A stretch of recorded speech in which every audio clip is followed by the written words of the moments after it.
What is RevOps? Revenue operations, what is it? When do you need it? How should you use it? How should you employ it once you have it? And what can it actually do for you? Lots of questions that I know many people ask once you start getting things working within your business, once you start getting leads, once you start getting some things to be closed. Well, Taft Love, he came on, he shared all of the good information about RevOps. He's with Iceberg RevOps, and he explained exactly what you need to look for, when you need to start really thinking of having a RevOps person help you with this, and how to make sure you implement it the right way. Check this episode out. If you start to get some traction, start to get some things working, you're absolutely going to get value out of this. Welcome to Scale Your SaaS, the podcast that gives you proven techniques and formulas for boosting your revenue and achieving your dream exit. Brought to you by a guy who's done just that multiple times. Here is your host, Matt Wolach. And welcome to Scale Your SaaS. Super excited to have you here. Thank you very much for being here. My name is Matt, and I am your host. Our goal today is to help you grow your business. Let's find some new leads. Let's close some deals. Let's make sure you get where you got to get. And I'm super really elated today to have Taft Love with me. Taft, how you doing? Hey, Matt. I'm well. Thanks for having me, man. I can't wait for this conversation. Let me make sure everybody knows who you are, Taft. You're the founder of Iceberg. And what they're doing, they're an agency built for growing SaaS companies and scaling their operations systems and processes. Taft understands how busy SaaS founders are. That's why he's built Iceberg, to take the burden of designing and managing a revenue tech staff off of their plates to focus on what really matters, the product. He's also a GTM advisor, sales and marketing operations at Scale Venture Partners. As a go-to-market advisor in revenue operations, Taft advises companies on key strategic decisions related to their tech stack, sales operations, marketing operations, and more. So he absolutely knows his stuff when it comes to growth. Taft, I'm super glad for you to be here. Thanks so much for coming on the show. Hey, yeah, thanks for having me. This is awesome. Good, I'm glad. Well, tell us, what are you up to lately and what's coming up for you? You know, it's interesting. I left this out of the bio, but I'm actually living two lives right now. So I founded Iceberg. I've spent 5+ years growing it. Last year, I hired a CEO to take it over for me because it turns out I suck at being a CEO. I'm actually not good at that job. And in the meantime, I actually was a VP of sales for a company called DocSend. Some of the founders out there may have heard of it, that was acquired by Dropbox. And now I'm running a few sales teams for Dropbox. And so really in this interesting place where I'm straddling two worlds and get to help companies build their sales and marketing operations while running sales programs at a big company. Very cool. I love that. I want to ask you, this is something that a lot of software companies encounter. There's a lot of the ones who actually find success and who are able to grow the company. What made you realize that you needed someone else to run the company and take over that CEO role? A few things. There are some habits that I think made me really good early on and a pretty poor CEO later as we hit a few million in revenue. And I think this would have been true if I were a SaaS company where services, even though it's recurring. What I found out is that the bias to action is really valuable when you're nascent, when you're just figuring things out. We're trying lots of things. And as we grew, and there's now a lot more value in being a bit slower and a bit more thoughtful and planning, and I'm still moving at 100 miles an hour, it was actually helpful for me to bring in somebody who had that sort of next level skill set, which is, hey guys, let's press pause. Let's think about what we're doing for the next 6 months, the next year, and decide whether all of these little ideas you're having, Taft, are aligned with this broader vision that we've agreed upon. And so having somebody come help me exercise that discipline has been just world changing. Very cool. I love that thought, and I love that you put it that way, is that really there's different ways that we need to behave, or different ways to act, different tasks in the early days versus once you start getting rolling. And I've often asked that question to friends and mentors and even on Twitter, which is better, truth or perfection? And it sounds like there's not a perfect answer. It's more of what's better at that time within your growth cycle, right? Yeah, that's absolutely right. And some of the irony here is one of our values is that we're biased to action because we work primarily with small companies. We help companies get from 0 to 1 effectively in terms of building an operations program. And so the companies we work for are where we were a couple years ago. They're at $1 million, $2 million, $3 million in revenue, sometimes as big as 10 or 15 million, but most of them are on the smaller side of that scale. And so they hire us to come move quickly. And yeah, fast is better than perfect in those scenarios. But as you grow, that balance starts to shift. And I think perfect is almost always the enemy of good. So I think perfect is not the ideal, but certainly the speed with which we act is changing. Very cool. What inspired you to create Iceberg RevOps? It was a gap I was feeling. So if you've heard of the company PandaDoc, that was early in my sales career. I was an account executive there and eventually took over the operations function as well as some of the sales teams. And I had some consultants come in to help us. And it seemed like every consultant was focused on a system. So we'd have a Salesforce team come in and help us, and it would break things in our HubSpot. And then we'd have a HubSpot team come in and help us, and it would break things in Outreach. And these siloed operations firms were really good at their little corner of operations, and everything else tended to break. So I actually started just helping companies on nights and weekends before I had a kid and a wife and could work early mornings. I was on the West Coast, so I'd work with East Coast companies. I'd get up early and help them and work on weekends. And I essentially was trying to help people connect, before the word RevOps was really a thing, these various functions in the sense that, like, let's talk about how this sales team's project affects everyone up and down funnel from the sales team before we go build things. And so that was the need that inspired me. And really what carries us through to today is this idea that we sort of bridge sales, marketing, and customer success operations. I love that. Let's dive into that. I know that there's some people wondering out there, what is RevOps? Can you explain for our audience what exactly is revenue operations RevOps? Yeah, 100%. What's funny is it's not exactly what we do. I named the company back when people were still figuring out what the hell RevOps meant. So if you got in a time machine and went back 5 years and you heard people talking about RevOps, you would say, oh, it's sales and marketing systems. And that's RevOps. And that's more what we do at Iceberg than what today's definition of RevOps is. Now it is a much broader function that in my mind kind of has 3 pillars. It's systems, strategy, and enablement. And of course, each of those pillars is its own big discipline. And so another sort of core key element of RevOps is the idea that RevOps is not rolling into any of its client orgs. So it sort of gets rid of silos and it gets rid of conflicts of interest in the sense that the VP of sales running sales operations or running operations creates some pretty serious conflicts of interest and creates some questionable data for the company's leaders to actually steer the ship. You can't really trust your compass at that point. And so RevOps is an answer to the silos, the conflict of interest, and then this just explosion of tools that now span lots of different parts of the org. Outreach, there are 3, 4, 5 teams that use outreach at one company. So the idea that sales ops owns outreach is another huge conflict of interest that RevOps is sort of the answer to. So it's just the newest version of operations without the silos.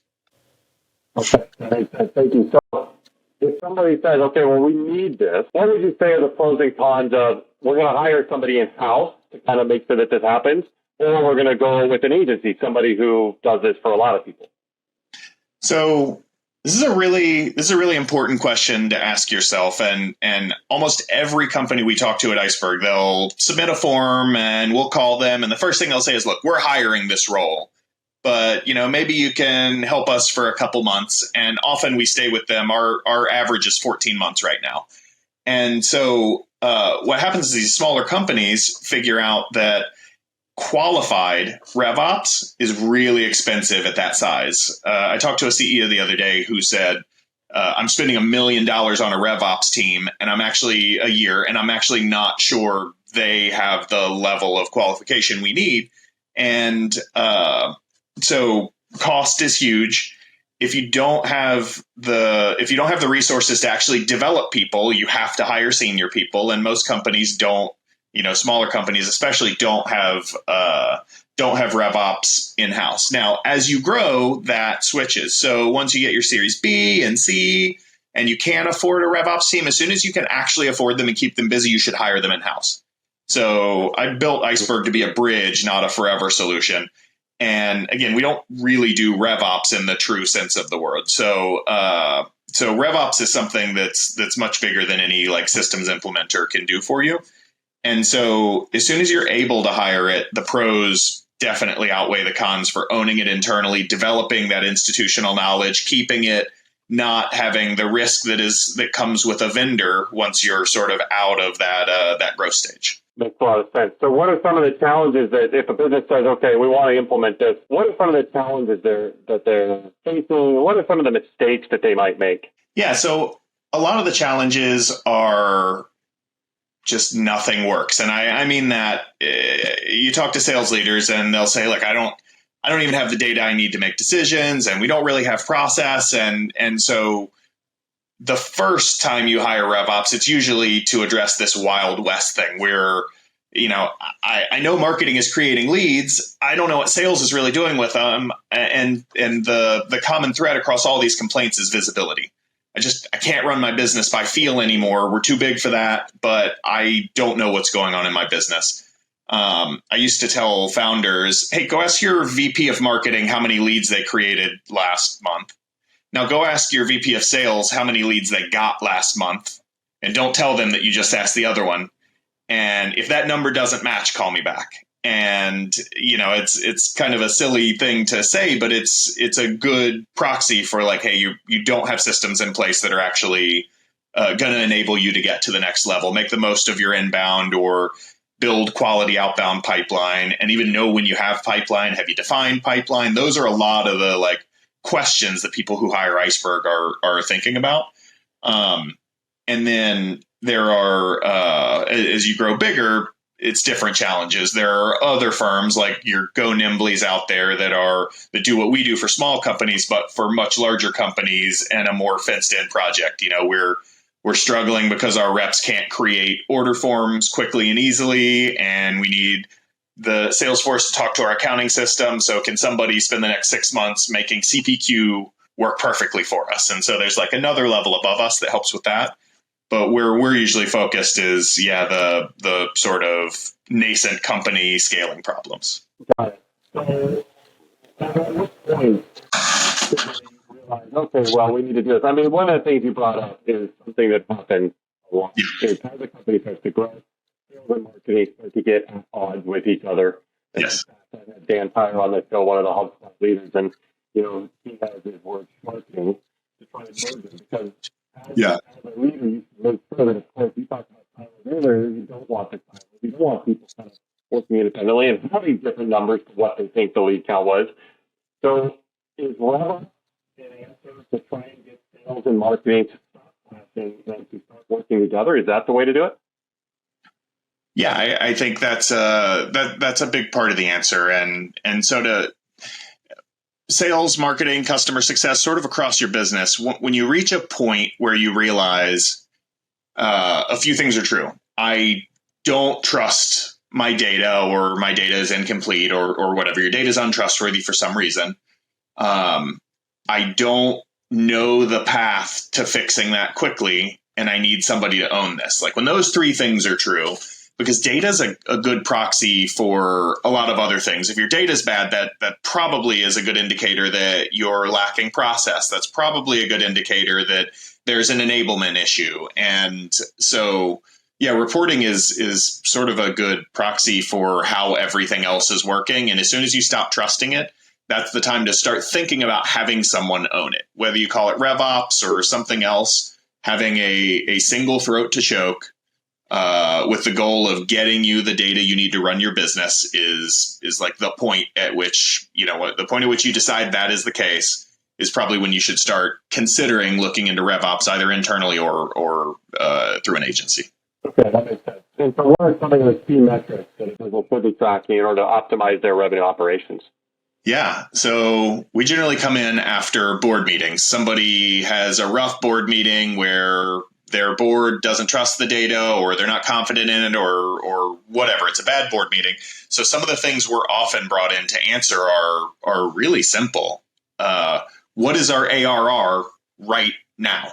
What is our annual recurring revenue right this minute? What is our net churn? And then some sort of deeper level ones are, which of my sales reps aren't working that hard? I don't think they're all working that hard, but I don't actually know the answer to that. How do we tie all these systems together so that we can surface an answer to who is and isn't working hard? And does hard work actually correlate well with success on my sales team? I'm not actually sure that it does, but I need some data to work with. Another one is, I think we're spending a ton of money on marketing. Where is it going? What are the outcomes of the spend? I think I know, but I'm not confident enough to feel good writing another $25,000 check to some agency next month to go spend it across 5 platforms without having a really clear answer to what's my ROAS, what's my return on ad spend on every dollar of this. Those are some of the data points where running your business becomes more and more impossible if you don't have trustworthy data. Yeah, I totally agree. And it's something even at smaller stages I've seen within my companies is you have to understand some of those metrics to be able to know, are we doing the right thing? Are we putting our money in the right place? Are we putting our focus in the right place? And without that, it's just really a struggle. And I note this with my clients. I ask them, hey, what are you at this? What are you at this? And they, in many cases, have no idea. These companies are, of all sizes. Sometimes small, sometimes bigger, and oftentimes they just have no clue, right?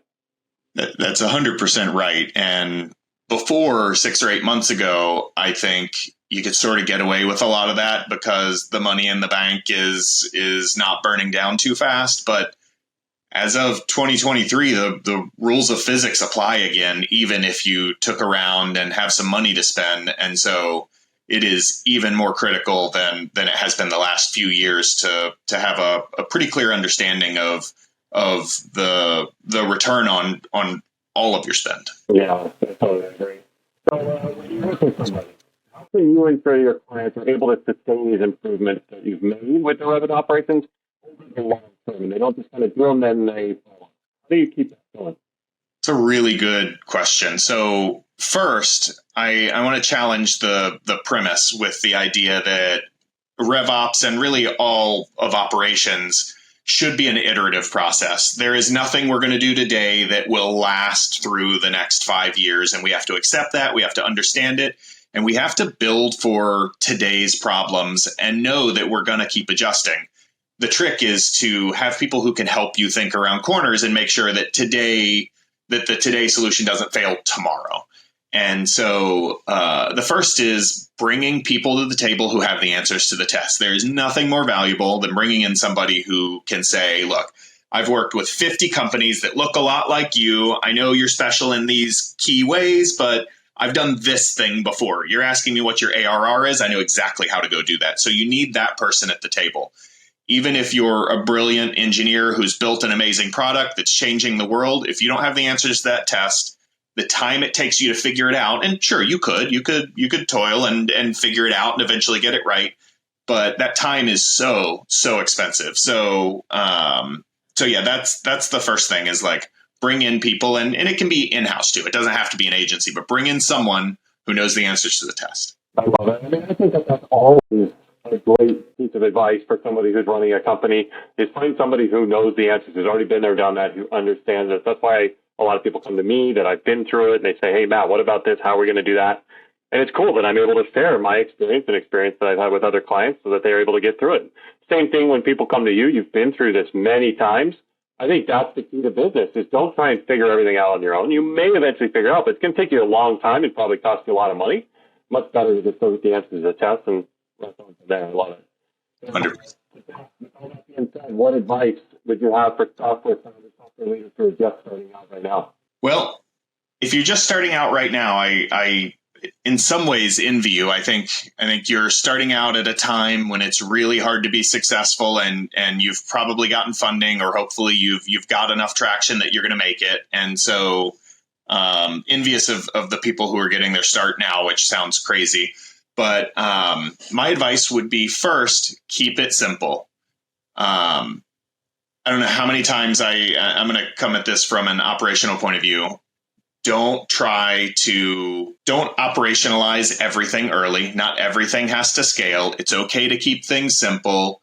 And beyond that, whether it's, again, in-house or agency, and across operations and sales and marketing, bring in the experts you can afford, and focus, especially if you're a software founder, on giving yourself the time back to talk to customers and understand the market. Don't spend your days toiling in systems, trying to figure out how all these things should connect. Even if you're an engineer and it's fun to solve problems, every minute you're spending doing that stuff, or building a playbook for your teams. Forget operations for a minute. Doing things a sales leader should be doing, or a marketing leader should be doing.